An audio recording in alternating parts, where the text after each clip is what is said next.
अस्सलामुअलैकुम, मैं हूं निम्रा सुहेल। आप देख रहे हैं अलग न्यूज। अब्दुल सत्तार हमारे साथ हैं। ऑडियो रिकॉर्ड करने वाला और ऑडियो लीक करने वाला कौन है, इस हवाले से आईएसआई का भी बड़ा बयान सामने आ गया है। और उसके अलावा बाबर सत्तार साहब ने टीवी चैनल्स के खिलाफ बड़ा काम कर दिखाया है। इस सब पर गुफ्तगू करते हैं, लेकिन उससे पहले कॉमेंट शामिल कर लें जी। तो ये अजीजुद्दीन साहब है, वो लिखते हैं कि कामरान खान की उम्र हो गई है, इट्स टाइम टू रिटायर। देखिए, जर्नलिस्ट की कोई उम्र नहीं होती कि वो कितनी एज में जो भी अपना काम और अपनी जिम्मेदारियां निभाए हुए है। तो मेरा ख्याल है कामरान खान साहब अपना जो काम कर रहे हैं और उसमें उन्होंने एक मुहिम का भी आगाज़ कर रखा है गुज़िश्ता कुछ अरसे से, जिसमें वो बताते हैं कि जो नासूर हैं और ये जो ज़ख़ीरा अंदोज़ हैं, और उसके अलावा फिर वो ये बताते हैं कारनामे गिनवाते हैं मुख्तलिफ़ इदारों से वाबस्ता लोगों के, कि जिनके जो कारनामे हैं उनकी वजह से ये हमने कंट्रोल किया है स्टॉक एक्सचेंज, और उसके अलावा बहुत सारी और चीज़ें। तो कामरान खान साहब को मेरा ख़्याल ये काम करना चाहिए। इस काम के करने के बाद बहुत सारे लोग ये कहते हैं कि कामरान खान साहब खुशामदी कर रहे हैं, लेकिन मेरा ख़्याल है कि कामरान खान साहब अपना काम जारी रखे हुए हैं, उनको करने देना चाहिए ये काम। सही। अयूब लगारी साहब है, वो लिखते हैं कि yes I agree that elections are in 2025। देखिए, ये आप लोगों ने कल वीडियो की थी ना इलेक्शन 2025, लेकिन 2024 में नहीं होंगे। आपने कहा ना कि 2025 में, आप लोगों की वीडियो से तासुर गया कि 2025 में इलेक्शंस होंगे, लेकिन मैं आप दोनों से, तारिक भाई से और आपसे दोनों से डिसएग्री करता हूँ। और मेरा ये ख्याल है कि इलेक्शंस 8 फरवरी 2024 को ही होंगे, क्योंकि वो चीज़ें जो कि नज़र आ रही हैं। अब तो चीफ इलेक्शन कमिश्नर साहब ने भी तमाम तर एतराज़ात मुस्तरद कर दिए। उन्होंने कहा कि मैं इस्तीफ़ा नहीं दे रहा। जिस वजह को बयान करके आपने कहा ना कि अब तो इस्तीफ़ा देंगे और उसके अलावा फिर इलेक्शंस हो सकता है ताख़ीर का शिकार हो जाएं। मेरा ख़्याल है कि इंतख़ाबात 8 फरवरी 2024 को ही होंगे। और उसके अलावा एक सारिफ ने ये कहा है, बल्कि मुतअद्दिद सारिफीन ने ये बात बताई है कि हमने थंबनेल कोई अलग लगा दिया है, वीडियो कोई अलग वीडियो लगा दिया है। देखिए, कामरान शाहिद साहब का थंबनेल लगा हुआ था, उसमें वीडियो कोई दूसरी लगा दी है। तो उसमें ज़ाहिर है न मेरा न आपका, किसी और का टेक्निकल कुछ फ्लॉज या गलतियां ऐसी हो जाती है जिनको आप कंट्रोल भी नहीं कर सकते। और जब तक आप वीडियोस को तब्दील ना करें तब तक वो थंबनेल लगा रहता है, और मुसलसल फिर जो लोग हैं उनकी जो मोहब्बतें हैं और उनके मोहब्बतों में लिखे गए अल्फाज मेरे लिए, आपके लिए, और उनको ये लगता है कि ये तमाम तर काम एंकर्स का होता है जो कि थंबनेल भी वहाँ पर लगा रहे होते हैं, या फिर ये फ्लॉज होते हैं। और हम में से सब इंसान हैं, किसी न किसी लम्हे पर जब बंदा 100 से 200 चीज़ें कर रहा होता है ना एक ही वक्त में, तो ये चीज़ें हमारे लिए भंड कहलाती हैं जो कि हो चुकी होती हैं। तो उसके बाद फिर हम माजरत ही कर सकते हैं। बहरहाल, अब एक अहम मामला जिसके बारे में मैं चाहूँगा कि तमाम तर लोग ये सोच रहे होंगे कि यार ये आईएसआई वाला क्या बड़ा बयान है, क्योंकि ऑडियो लीक्स वाला मामला है और इसके बारे में बहुत सारे लोग ये जानना चाहते हैं कि मेरी, आपकी और हम सब की जो निजी ज़िंदगी है उसको कोई रिकॉर्ड कर रहा है, कोई सुन रहा है, और उसके बाद ये तमाम तर गुफ्तगू लीक हो जाती है। यानी जिसकी गुफ्तगू रिकॉर्ड करना मकसूद होती है और उसके बाद उसकी गुफ्तगू को लीक करना मकसूद होता है। और फिर जो और किसी की भी प्राइवेट गुफ्तगू को आप इस तरह से लीक कर देते हैं, नशर कर दी जाती है। और हम टीवी पे तो खैर देखते हैं, कोई अगर किसी की, जैसे लतीफ़ खोसा साहब और बुशरा बीबी साहिबा की जो गुफ्तगू थी वो किस तरह पूरा दिन टीवी पर नशर होती रही। ये लतीफ़ खोसा साहब ने भी आज कहा है ना कि एक बार नहीं बल्कि पूरा दिन वो ऑडियो लीक्स जो है वो चलती रही।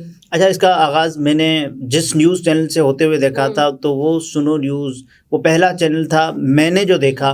कि उसके बाद फिर हमने देखा कि मुतअद्दिद चैनल्स पर वो वीडियोस, वो ऑडियो लीक चलने लगी, जिसके बाद हमने ये देखा कि इक़्तिदार की जंग, और ये कहा गया कि बुशरा बीबी और इमरान खान साहब की जो बहनें हैं उनमें एक इक़्तिदार की जंग, एक खलिश है जो कि पाई जाती है। और उसके बाद हमने उस ऑडियो को जब सुना तो उसमें निकला कि बदतमीज़ी की बात हो रही है, उसमें निकला कि नंद और भावज की एक लड़ाई है जो कि हो रही है, जो मामूली सी थी बिल्कुल। हाँ, उसके बाद घरों में जो लड़ाइयाँ होती हैं ना ख़वातीन की, जो टिपिकल, जिसमें नंद भावज और नंद भाभी जो भी लड़ाइयाँ होती हैं अक्सर, तो ये वाली वो लड़ाई थी जो सबने, जिसको जाहिर है घर में जिसने मिस किया होगा तो उसने टेलीविजन पर लेकिन इस देख लिया तरह होगा। उनकी अब एक आपस की गुफ्तगू को एक तो रिकॉर्ड करना और देखिए मैं रिकॉर्ड कह रहा हूँ करने ना के कि बाद ये तो हाँ, गैर आईनी, गैर कानूनी और हम गैर चैट्स भी देखते हैं, इंसानी, नशर कर दी जाती है। बहुत सारी चीज़ें ऐसी होती हैं ना, लीक कर दी जाती हैं। और रिकॉर्ड कोई कर रहा होता है, उसके बाद क्यों क्यों क्यों की जाती है रिकॉर्डिंग? नहीं की जानी चाहिए। और उसके अलावा जब आप रिकॉर्ड करते हैं, उसके अलावा आप सुनते हैं, ये भी गलत काम है। और उसके अलावा आप लीक करते हैं। और जब आपको वक्त मिलता है ना कि देखें, इससे पहले किसकी ऑडियो आई थी, मियाँ उज़ैर की आई थी, अबूज़र चढ़ड़ की आई थी, और उनके साथ साथ नजम साकिब साहब जो कि साबिक चीफ जस्टिस साकिब निसार साहब के बेटे हैं, नजम साकिब साहब, उनकी इन दोनों के दरमियान होने वाली एक गुफ्तगू जिसमें टिकट होल्डर्स के मामले पर कहा कि करोड़ों रुपए, पता नहीं इतने 2 करोड़ रुपए आपको दिए जाएंगे तो आप ये वाला मामला सेट करा अच्छा, दें। बहुत और बार उसके अलावा फिर हमने देखा कि साबिक चीफ जस्टिस, बल्कि गुज़श्ता चीफ जस्टिस उमर अता बंदियाल साहब की एक फैमिली की ऑडियो आई, और हमने देखा कि वो जिस अंदाज से उनकी सास बात कर रही थी। उसके बाद फिर हमने देखा कि मरियम नवाज़ साहिबा अक्सर जब सो मोटो नोटिस कहना होता उन्होंने, तो वो कहती सासू मोटो नोटिस, और ये तमाम तर टीवी चैनल्स पर चलता रहा। और उसके बाद ये वो हैं जो कि चीफ जस्टिस साहिबान की फैमिली तक बात पहुंच चुकी थी। और उन दिनों उमर अता बंदियाल साहब ने जो केस लगाया हुआ था, वो सबको याद है कि इलेक्शन में ताख़ीर नहीं हो सकता, इलेक्शन 90 रोज़ में हो सकते हैं। और उसके बाद हमने देखा जैसे ही ये ऑडियो आई, और उसके अलावा फिर एक हैकर हैं इंडी बेल नामी, उन्होंने कहा कि मुनसिफ, पाकिस्तान के जो चीफ मुनसिफ हैं, उनको उन्होंने धमकी देकर कहा कि ये तो कुछ भी नहीं है, और उनकी जो अय्याशी पता नहीं क्या, उसकी कोई एक ऑडियो है जो कि रिकॉर्ड हो गई है, उनको लग पता जाएगा। और उसके बाद हमने देखा कि चीफ जस्टिस साहब ने, साबिक चीफ जस्टिस साहब ने, तो वो वाला जो केस था उसमें लोगों को लगा कि ये बहुत नरमी दिखाई जा रही है, और 14 मई वाले इलेक्शंस नहीं हो पाए। और अभी तक जो कि 2024 में बहुत सारे लोग इस कश्मकश का शिकार हैं कि वाकई 8 फरवरी 2024 को भी इलेक्शंस होंगे या नहीं। लेकिन मेरा ये ख्याल है कि इलेक्शंस अब होने चाहिए। बहरहाल आज भी ऑडियो लीक्स केस की समाअत हुई है। देखिए, ऑडियो लीक्स केस की समाअत में जस्टिस बाबर सत्तार साहब ने कुछ अहम तरीन रिमार्क्स दिए। वो ये कहते हैं कि पहले तो ये बताया जाए ना कि ऑडियो लीक्स करने वाला कौन है, और कौन है जो कि किसी की प्राइवेट गुफ्तगू सुनता है। वो ये कहते हैं कि इलेक्ट्रॉनिक निगरानी कैसे हो रही है और कौन कर रहा है। पाकिस्तान टेलीकम्युनिकेशन अथॉरिटी तो कह रही है कि उन्होंने किसी को इजाज़त नहीं दी। वज़ीर आज़म ऑफिस, सुप्रीम कोर्ट के जज और साबिक चीफ जस्टिस की फैमिली की ऑडियो लीक हुई। उन्होंने कहा कि रियासत पाकिस्तान को एतमाद में लिए बगैर ऐसा करना खौफनाक फ़ैसला है। ऑडियो टेप के हवाले से मजाज अथॉरिटी कौन है? वज़ीर आज़म ऑफिस की रिपोर्ट में कहा गया है कि वो खुफिया इदारों के रोज़ाना मामलात नहीं देखता। इस्लामाबाद हाई कोर्ट के जस्टिस बाबर सत्तार ने साबिक चीफ जस्टिस पाकिस्तान के बेटे नजम साकिब की ऑडियो लीक्स केस में पार्लिमानी कमेटी तलबी, जबकि बुशरा बीबी की जुल्फ़ी बुखारी के साथ ऑडियो लीक के मामले पर FIA में तलबी के ख़िलाफ़ दरख्वास्तों को यकजा करके समाअत की। वो जुल्फ़ी बुखारी वाली ऑडियो जिसमें वो बुशरा बीबी को मुर्शद कह रहे होते हैं। अदालती मुअव्विन रज़ा रब्बानी ने तहरीरी जवाब जमा कराया और कहा कि अदालत को ख़ुद इस मामले को नहीं देखना चाहिए, मामला वापस कमेटी को भेजना चाहिए था। असेंबली की तहलील के साथ ही कमेटीज़ के सारे ऑर्डर्स गैर मौसर हो जाते हैं। अटॉर्नी जनरल मंसूर अवान ने कहा कि जिन ऑडियोज़ का जिक्र है उनके हवाले से अभी तक कोई तहकीकात नहीं हुई। ये कितनी नाअहली है कि हमने केस तो चलाया हुआ है लेकिन उन ऑडियोज़ की हमने ना तो फॉरेंसिक करवाई है और ना ही उनकी कोई, बिल्कुल मालूम नहीं वो हुकूमती एजेंसी ने रिकॉर्ड की हैं या नहीं। ये चीज़ वाज़े हो लेने दें। ऑडियोज़ किसने रिकॉर्ड की, जिन खुफिया इदारों के पास ये सलाहियत है, इससे मुतल्लिक इन कैमरा कार्रवाई में बता सकते हैं। पार्लिमानी कमेटी की तरफ से पिटिशनर के खिलाफ कार्रवाई का आगाज़ नहीं किया जाना चाहिए था। पार्लियामेंट के तहलील होने के बाद दरख्वास्त गैर मौसर हो चुकी, इसे निपटा दें।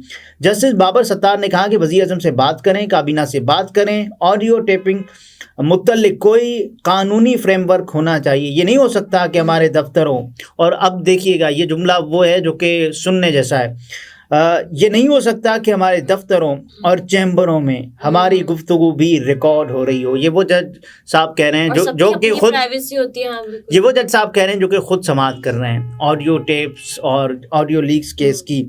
मैं आपको मुनासिब वक्त दूंगा मगर इस हवाले से कानूनी दायरा कार से मुतल्लिक जवाब जमा कराया जाए। जस्टिस बाबर सत्तार ने रिमार्क्स दी, ये पाकिस्तान की तारीख है, बेनज़ीर भुट्टो केस से अब तक ये चीज़ें रिकॉर्ड पर हैं। अगर हमारे फ़ोन की निगरानी की जा रही है तो हमें पता होना चाहिए कि ऐसा कौन कर रहा है। एक लीक ऑडियो पर तो FIA तफ्तीश भी कर रहा है, पहले तो ये तय हो जाए कि वो ऑडियो कहाँ से आई और लीक कैसे हुई। हुकूमत ने ऑडियो लीक से मुतल्लिक अहम जजेस पर मुश्तमिल अदालती कमीशन तश्कील दिया। उस कमीशन के TORs में भी ये सवाल नहीं था कि ऑडियोस लीक कौन करता है। अदालत ने विफाक को जवाब जमा कराने के लिए 1 महीने की मोहलत देते हुए समाअत मुलतवी कर दी है। लेकिन $1 मिलियन क्वेश्चन जिसके लिए लोग इंतज़ार कर रहे होंगे कि और ये सोच रहे होंगे कि ISI का कौन सा ऐसा बड़ा बयान सामने आ गया है कि जिसकी वजह से अच्छा, सबसे पहले विफाकी हुकूमत की जानिब से ऑडियो टेप की किसी एजेंसी को इजाज़त नहीं। एक वज़ीर-ए-आज़म ऑफिस की पोजीशन है कि ISI, FIA और IB किसी को ऑडियो टेप की इजाज़त नहीं, ये अटॉर्नी जनरल साहब ने कहा है। हमने कहा था TV चैनल्स इस किस्म की ऑडियो लीक्स नशर नहीं करेंगे। हमने ये मामला काउंसिल ऑफ कंप्लेंट को भेजा कि वो फैसला करेंगे। वकील पैमरा का ये कहना है, क्या आप मौसर तरीके से बतौर रेगुलेटर काम कर रहे हैं? क्या आपने TV चैनल्स को किसी और केस में फौरी हिदायत जारी की हैं? आप ये कह रहे हैं कि फौरी तौर पर एक्शन नहीं ले सकते। मामला पैमरा काउंसिल ऑफ कंप्लेंट या पैकरा काउंसिल ऑफ कंप्लेंट के पास जाएगा और उसके बाद ISI की अब रिपोर्ट जो कि लोग जानना चाहते हैं। हाँ बिल्कुल, कि वो क्या ISI की रिपोर्ट के मुताबिक सोशल मीडिया प्लेटफॉर्म से रिपोर्ट लेनी पड़ेगी तभी तहकीकात आगे बढ़ सकती हैं, ऐसा कहना है अटॉर्नी जनरल मंसूर अवान साहब का। ISI कह रहे हैं, ISI का ये दावा है कि ऑडियो कहाँ से लीक हुई इसके सोर्स का पता नहीं लगा सकते, ये कहना है जस्टिस बाबर सत्तार साहब का। देखिए, और उनको अपना ही डर है ना कि क्या पता उनकी ऑडियोज इस वक्त रिकॉर्ड हो रही हों, क्या पता वो अंडर सर्विलेंस हो। तो हम में से किसी को ये पता नहीं है, तो बिल्कुल कोई भी नहीं है। देखिए मैं और आप बात कर रहे हो मिसाल के तौर पर किसी से भी फ़ोन पर, तो हमें ये एहतमाल होता है कि अगर हम पर नज़र रखी जा रही होती है कुछ लोगों की जानिब से, तो हमें ये खदशा होता है कि कोई तीसरा भी है जो इस गुफ्तगू को सुन रहा है, कोई तीसरा भी है जो इस गुफ्तगू को रिकॉर्ड कर रहा है, कोई तीसरा भी है जिसको इस गुफ्तगू के सुनने की बहुत ज़्यादा दिलचस्पी होती है और उसको रिकॉर्ड करने, उसको लीक करने की होती है। ऐसा नहीं होना चाहिए, चाहे वो कोई आम आवाम हो या फिर कोई किस बड़े ओहदे पर इंसान। देखिए, हाँ, अक्सर हमने देखा है ना कि बेनज़ीर भुट्टो साहिबा से लेकर आप देख लें कि वो वज़ीर आज़म थी, इस्लामी दुनिया की पहली खातून वज़ीर आज़म, उनकी वज़ीर आज़म होते हुए जो लीक्स हुई थी ऑडियोज़, और लीक्स तो खैर नहीं लेकिन रिकॉर्ड का मामला था। और उसके अलावा मुख्तलिफ़ वज़राए आज़म और यहाँ तक कि इमरान खान साहब की जब वो वज़ारत उज़्मा से फ़ारिग हुए तो उनकी भी एक ऑडियो आ गई जिसमें वो बात कर रहे थे मुसर्रत जमशेद चीमा साहिबा से। तो तमाम तर हक़ाइक़ सबके सामने और अदालतों को फ़ैसला करना चाहिए। ये वो वक्त है कि अब 1 महीने के लिए आपने समाअत मुलतवी कर दिए तो इसका क्या फ़ायदा होगा, टाइम मिल जाएगा और कोई नॉन मज़ीद इस तरह की ऑडियोस अगर आती हैं वो लीक होती हैं और फिर हमारे तमाम TV चैनल्स उसको पूरा दिन चला रहे होते हैं। और मेरा ख्याल है तब तक कोई इलेक्शंस के दिन भी करीब होंगे और बहुत ज़्यादा मिक़दार में ऑडियोज़ आएंगी और ज़्यादा एक सियासी गहमा-गहमी है। बिल्कुल ऐसे ही है, बिल्कुल है। सही।